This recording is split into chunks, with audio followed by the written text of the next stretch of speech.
Seguimos con Matt Samis de Inteligencia Artificial del Cronista. Ahora tengo el gusto de presentarles a Macarena Gorgal. Ella es ingeniera industrial, especialista en diseño estratégico para la innovación. ¿Qué tal, Macarena? Un gusto que estés con nosotros. Muchas gracias. ¿Todo bien? Todo perfecto. Me alegro mucho. Bueno, contame un poquito, digamos, ¿cómo es esto de ser ingeniero industrial y aplicar una estrategia a este conocimiento que de alguna manera como que también está de moda, ¿no? Que tiene que ver con la inteligencia artificial? Sí, ¿no? Es una palabra que está muy de moda. Más allá del término en sí, lo que implica la inteligencia artificial, está súper de moda con esto de todo el chat GPT y demás cuestiones que están full en su momento de boom, por así decir. Está muy de moda. Y todo lo que tiene que ver con el diseño estratégico siempre está relacionado con pensar a futuro, ¿no? Esto de estrategia siempre tiene que ver con construir futuro. Construir hacia el futuro en términos de diseño, de orden, de planificación, de paso a paso. Ahí es donde viene el diseño a sumarse, a pensar los futuros. Eso es el diseño estratégico. Claro, ¿y cómo sería ese futuro diseñado? Porque la realidad es como que la inteligencia artificial da la sensación que es como una segunda internet, ¿no? Donde uno lleva una suerte de rotonda y tiene un montón de caminos. Y la historia es, bueno, que cualquier camino no te lleva a todos los destinos, pero sí te lleva a lugares diferentes, ¿no? Sí. ¿Cómo es ese diseño para que encaminarte precisamente? Bueno, ahí siempre se utilizan, ¿no? Estrategias para poder alcanzar los objetivos que cada organización o cada equipo de trabajo plantea. Estas estrategias pueden aplicarse tanto en el ámbito público como en lo privado. Y siempre que pensamos en el futuro, como decíamos recién, pensamos en, bueno, quizás, por ejemplo, el diseño de una ciudad, ¿no? Las ciudades del futuro, esos términos que también se suman a esto de la inteligencia artificial. Entonces podemos decir, por ejemplo, te doy un ejemplo, porque a veces queda como todo muy abstracto, ¿no? Queda como todo muy abstracto. Entonces, un ejemplo, vamos a diseñar con ayuda de inteligencia artificial, que hay muchísimos tipos, muchísimas clases, muchísimas formas en las que se presenta. El ChatGPT es una, pero hay muchas otras. Entonces, con ayuda de esta herramienta de inteligencia artificial vamos a diseñar, por ejemplo, cuál es la mejor forma de incorporar ciclovías a una ciudad. Pero lo vamos a hacer mirando los patrones que esta inteligencia artificial nos puede dar. Y estos patrones pueden ¿Cómo sería, ser... por ejemplo? Sí, pregúntame. No, ¿cómo sería? Porque, bueno, a ver, yo me imagino de un mapa, ¿cómo es? Bueno, por ejemplo, imaginemos un Google Maps, que es algo que ahí cuando, por ejemplo, queremos navegar con una de estas aplicaciones de navegación y encontramos, bueno, por ejemplo, que una determinada ruta está en color rojo. ¿Vieron cuando vamos utilizando el mapa? Sí, no tomes porque ahí no llegas nunca, claro. Tal cual. Bueno, eso es, utiliza algoritmos que levantan, ¿no? Toman la información de nuestros teléfonos celulares, los que utilizamos todos y todas aquí, y dice, bueno, este teléfono, por ejemplo, se está moviendo muy lento y está en este lugar. Entonces, con esa información de todos los teléfonos va construyendo esta ruta en color rojo. Entonces, bien, si nosotros quisiéramos decir, ¿cómo hacemos para utilizar esta herramienta que nos da información, nos vuelve inteligentes, para ponerlo en términos planos, y decimos, quiero tomar esa info para decir en qué lugar las personas que utilizan esa ruta podrían, por ejemplo, conectarse con una ciclovía y salir de ese embotellamiento, por decirte un ejemplo. Pero si vas en auto. Vas en auto, correcto, pero ¿y si utilizáramos, por ejemplo, una ruta que no es una autopista? Porque automáticamente pensamos en una autopista, pero puede ser una avenida, como una de las avenidas de nuestra ciudad autónoma. Entonces ahí podríamos tener una ruta y decir, ok, en este lugar sería estratégico en un futuro colocar un estacionamiento de automóviles.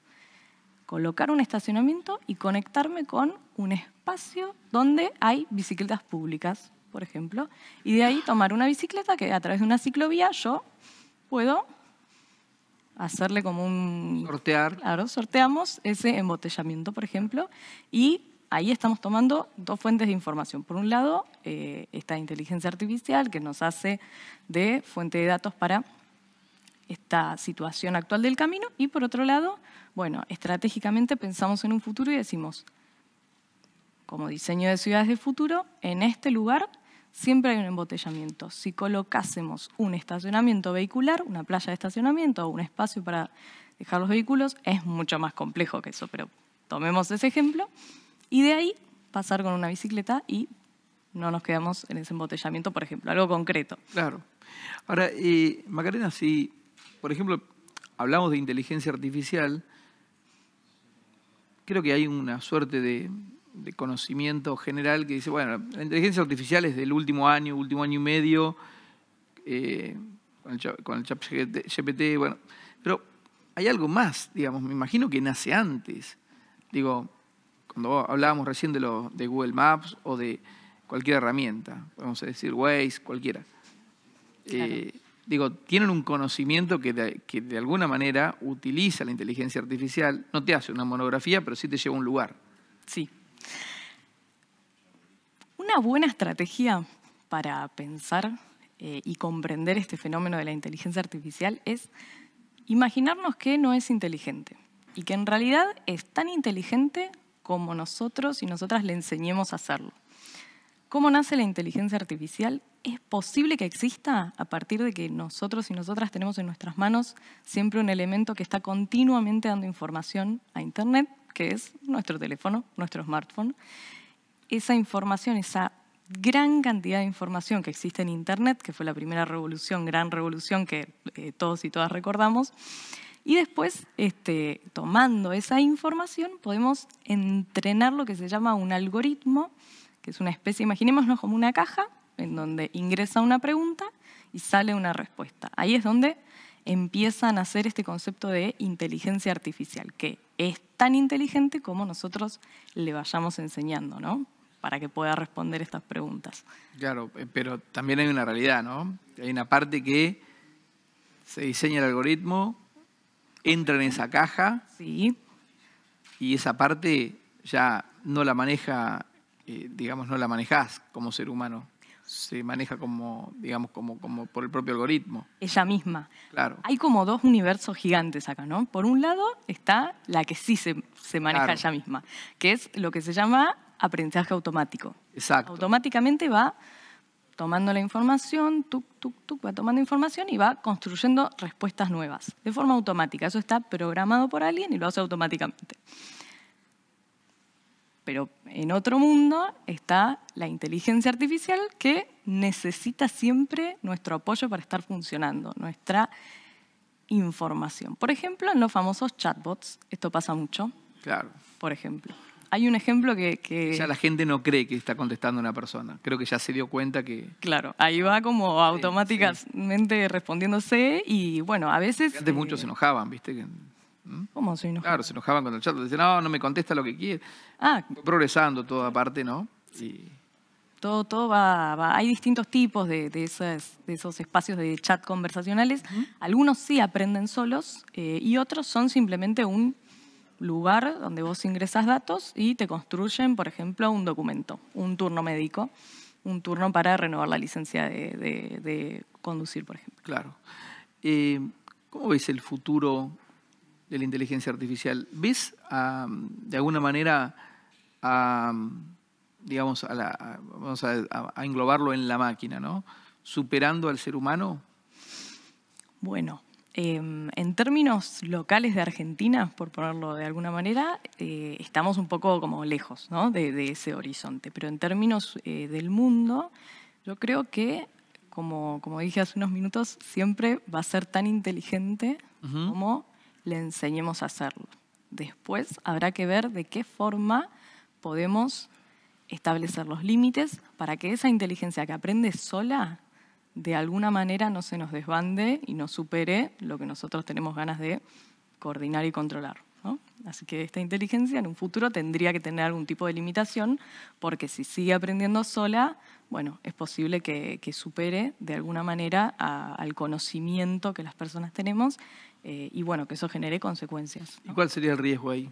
Bueno, uno de los riesgos más... ¿Qué se está viendo como futuro posible riesgo, digamos, ¿no? Riesgos que ya se están viendo en algunos países del mundo, aquí todavía no ha llegado, pero, por ejemplo, la conducción automática de automóviles que funcionan mediante un algoritmo y conducen, van por la ruta, van por la calle sin una persona sentada en el asiento conductor. Y bueno, ahí cuando hay un error en esa inteligencia o en ese programa que está manejando, conduciendo y viendo una persona, ahí puede generarse un accidente de tránsito. Claro, pero una cosa es un error, otra cosa es que aprenda, se aprende qué es lo que puede generar. Si aprendió que semáforo para detenerse o no había una senda peatonal para detenerse, no lo aprendió, entonces el coche siguió creyendo que en ese lugar no había nada y sí había una detención. Otro ejemplo muy clásico es el de las inteligencias artificiales aplicadas a los temas de salud. Por ejemplo, en la lectura de una radiografía y en la interpretación de un diagnóstico. Radiografías, ecografías, otro tipo de cuestiones médicas. Y ahí, bueno, también puede haber algo que se vio a través del algoritmo que en realidad no estaba. Que no era. Claro, y da lugar a un diagnóstico erróneo. Por ejemplo, en el tema de la aviación, que tiene tantos protocolos, cada vez que sale un avión, que vuela un avión, hay un montón de protocolos que tiene que cumplir, por algo es el medio de transporte más seguro del mundo. ¿Se utiliza inteligencia artificial o de qué manera se utiliza? De momento, la verdad es que no me he encontrado con información al respecto sobre temas de aviación. Sin embargo, creo que todavía es un tema bastante delicado, ¿verdad? Siguen ocurriendo incidentes ahí como que habría que solucionar otros problemas. Claro, antes de pasar a esa situación. Yo no, por lo menos lo que a mí me parece, en lo que he visto, creo que automatizar algo tan delicado como la aviación, estamos un poco lejos. Ya es complejo con un auto, claro. Si pasamos un avión, es más complejo todavía. Me dio la sensación, Macarena, que dijiste algo así como que la Argentina está como en otros tiempos con respecto a lo que está pasando en el mundo con la inteligencia artificial. ¿No atraviesa todo el mundo la inteligencia artificial? ¿No llega a todos los lugares? ¿O, de alguna manera, el desarrollo que tiene Argentina es diferente?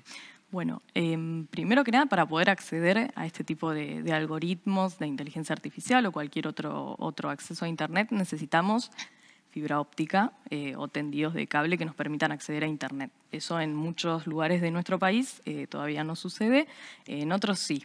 En otros sucede. Inclusive en los lugares donde sucede hay una cuestión muy ligada a la formación, ¿no? Académica y científica con respecto a este tipo de sistemas, de algoritmos, de sistemas inteligentes, como le decimos. Entonces, ahí tenemos una doble limitación. Por un lado, una cuestión de infraestructura y por otro lado, una cuestión muy clara de que tenemos muchísimos profesionales formados, muchísimos, y también nos falta encontrarle el lugar en donde puedan desempeñar esas funciones tan específicas de la inteligencia artificial. Y otra pregunta sobre la Argentina te hago. ¿Hay profesionales capacitados en la Argentina? Comparemos con el resto de América Latina. ¿Cómo lo ves el nivel de Argentina? Yo creo que Argentina tiene un altísimo nivel. Diría que casi el mejor. Argentina en la industria del software es líder. Líder en términos de Latinoamérica. Tenemos unicornios que han nacido en nuestro país, muy importantes en la industria del software y que capacitan continuamente a las personas que forman parte de sus equipos, pero también tenemos universidades, tanto públicas como privadas, que tienen oferta académica muy buena en términos de inteligencia artificial y de ciencias de la computación, que es un poco más estrictamente de investigación al respecto, ¿no? Pero creo que el nivel de Argentina es muy bueno. Hace falta encontrar los espacios donde aplicarlo y hacerlo real en nuestro país. Claro. Y bueno, y la última pregunta que te quiero hacer tiene que ver precisamente con eso. La Argentina, más allá de tener, de alguna manera, la materia gris para aplicar o desarrollar inteligencia artificial, ¿tiene las herramientas? ¿Están las empresas en la Argentina? ¿Acompañan los gobiernos en la Argentina el desarrollo de la inteligencia artificial y el desarrollo del software? ¿O estamos atrasados con respecto al mundo? Estamos por detrás de la vanguardia del mundo. Lo que suele ser tendencia mundial es... Eso más allá de los unicornios, más allá de las leyes a favor del software. Sí, más allá de todo, acá hay una cuestión que tiene que ver con políticas públicas que trasciendan a los gobiernos, ¿no? Que continúen, primero que inicien y después que continúen en el tiempo, ¿no? Que inicien y que independientemente de que gobierne un partido político u otro, continúen fomentando la formación técnica, la formación científica y que haya empresas que tomen a estas personas capacitadas para poder darles su lugar, empresas, organizaciones públicas, privadas también, fundaciones, cualquier tipo de organización que permita que estas personas capacitadas, que las hay muchísimas, y expertas puedan desarrollar todo su potencial en nuestro país, ¿no? Macarena Urgal, muchísimas gracias. Muchas gracias a vos. Seguimos con Mats Samis de Inteligencia Artificial del Cronista.